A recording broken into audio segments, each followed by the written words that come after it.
guys, welcome back to my channel. Kembali lagi bersama aku Aulia, mahasiswi biologi semester 4 Institut Ramai Islam Batu Sangkar. Walaupun sekarang materinya berbeda, outdoornya juga berbeda kan. Gimana, semoga dengan adanya berbeda-beda ini semoga kalian tetap semangat dan selalu stay tune terus ya. Dan kali ini materi yang kita bahas yaitu materi tentang ekologi hewan, di mana indikator-indikatornya ini ada indikator yang pertama analisis makanan, lalu kedua ada nisbah pemangsa, dan yang ketiga itu cara hewan untuk mempertahankan diri dan melindungi dirinya, dan terakhir ada koevolusi hubungan makanan. Oh iya, judul materi kita hari ini adalah tentang hewan dan makanannya. So, bagaimana pembahasannya? Yuk simak. Oke, indikator yang pertama itu analisis makan.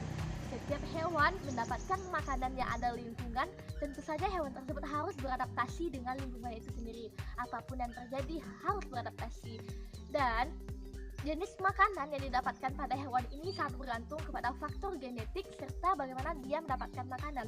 Sehingga aspek-aspek makanan ini ada dua, yaitu ada aspek kuantitatif dan ada aspek kualitatif. Aspek kuantitatif artinya jumlah, artinya berapa sih kelimpahan yang didapatkan dari si lingkungan dan seberapa banyak si hewan memanfaatkan makanan tersebut. Lalu yang kedua ada aspek si kualitatif, yaitu berdasarkan bagaimana kelezatan ataupun komposisi kimiawinya sehingga memproses atau memperlangsungkan kehidupannya. Nah, di sini untuk proses kualitatif ini ada nilai gizi, daya cerna, serta bentuk panas, struktur dan makanan dari itu sendiri. Yang pertama itu ada nilai gizi. Nilai gizi ini sangat penting bagi si hewan. Contohnya saja, jika hewan memiliki protein yang kurang, maka si hewan akan mencari dan akan memakan dalam jumlah yang banyak. Seandainya kalaupun tidak ada, maka si hewan akan mengalami tekanan secara fisiologis. Lalu yang kedua ada daya cerna. Daya cerna ini berlangsung kepada bagaimana proses makanan yang dimasukkan ke dalam tubuhnya. Misalnya pada beberapa jenis hewan herbivor, untuk memasukkan makanan ini akan berpindah enzim selulosenya. Sedangkan pada hewan karnivora, maka dia ini akan enzim profasinya. Begitu dengan hewan mamalia, aves dan sebagainya. Lalu ada tiga musuhan makanan. Biasanya seandainya kalau predatornya kecil dan mangsanya besar, maka dia akan mendapatkan perlakuan secara khusus. Contohnya itu seperti terenggiling. Terenggiling ini kan atau manis javanica. Kan terenggiling ini memiliki ukuran badan yang besar, sedangkan dia ini termakannya ini atau makanannya ada berupa semut atau serangga kecil. Maka dia mempunyai cara khusus dan berbeda dari spesies hewan yang lainnya. Dan seandainya jika pemangsa itu bergerombolan sedangkan predator itu sendiri, maka dia akan berusaha untuk melindungi diri dan mencari jati dirinya sendiri. Oke, itulah dia analisis makanan merupakan indikator pertama. Selanjutnya kita masuk ke indikator kedua, yaitu nisbah pemangsa. Nah, dalam istilah ekologi tentunya kita harus mengetahui berapa sih jumlah makanan yang dimakan oleh hewan dengan jumlah yang terdapat di lingkungannya. Maka hal ini dikenal dengan istilah nisbah pemangsa, dan hal ini dapat kita rumuskan dengan persentase dari jumlah makanan yang dimakan oleh si hewan dibagi dengan presentasi jumlah yang ada di hewan. Artinya setelah mendapatkan persamaan kedua tersebut, maka akan diperoleh jika NP-nya sama dengan 1, artinya dia ini sangat proporsional baik yang dimakan ataupun dengan yang ada di alam. Dan jika seandainya kecil dari 1 jumlah nisbah pemangsanya, maka artinya tidak proporsional atau hewan tidak mendapatkan atau tidak memaksimalkan makanan yang ada di alam. Dan diandainya jika NP-nya lebih besar dari 1, hewan tidak profesional dan hewan sangat banyak sekali makan yang ada di alam. Nah, hewan kan mendapatkan makanan dari lingkungan. Tentu saja di lingkungan banyak mungkin hal-hal yang terjadi seperti bagaimana resiko dirinya atau resiko berbahaya yang mungkin menimpa hewan tersebut.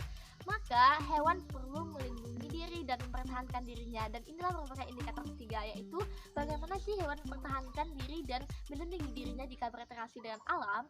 Nah, pada hewan herbivor umumnya, hewan ini memberikan efek toksik pada tumbuhan seperti adanya Carapaceae, Solanaceae, atau Rubiceae, di mana jika memakan tersebut hewan akan memberikan bentuk perlindungan dirinya, padahal jelas-jelas hewan atau tumbuhan tersebut bersifat toksik.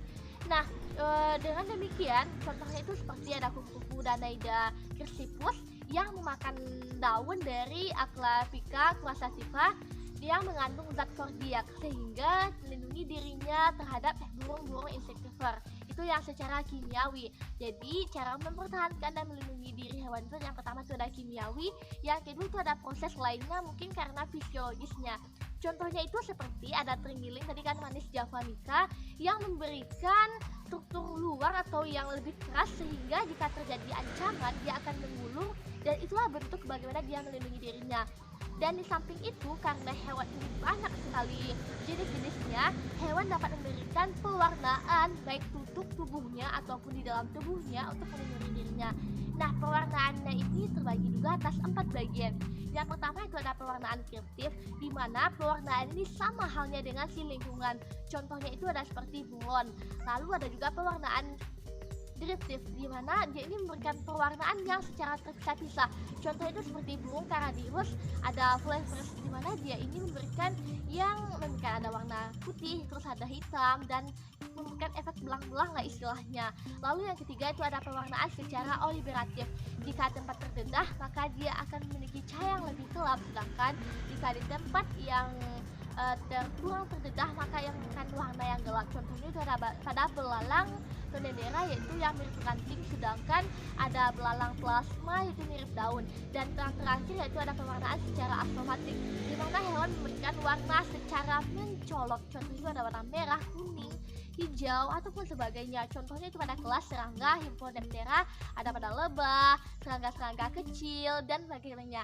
Intinya si hewan memberikan perlindungan agar dia tuh merasa aman dan tidak terancam apa yang terjadi di lingkungannya. Nah, di indikator yang terakhir yaitu ada koevolusi hubungan makanan.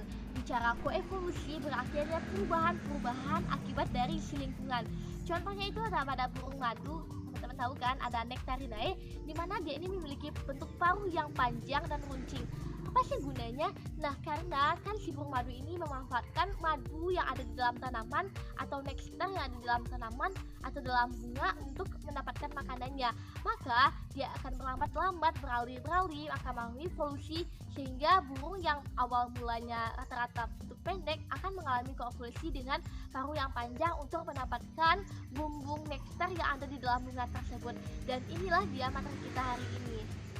Nah, inilah dia sharing kita kali hari ini. Mohon maaf atas segala kesalahan. Dan nanti seandainya teman-teman ada yang ingin ditanyakan, silahkan ketik di kolom komentar ya, dan sebisa mungkin nanti akan gue jawab.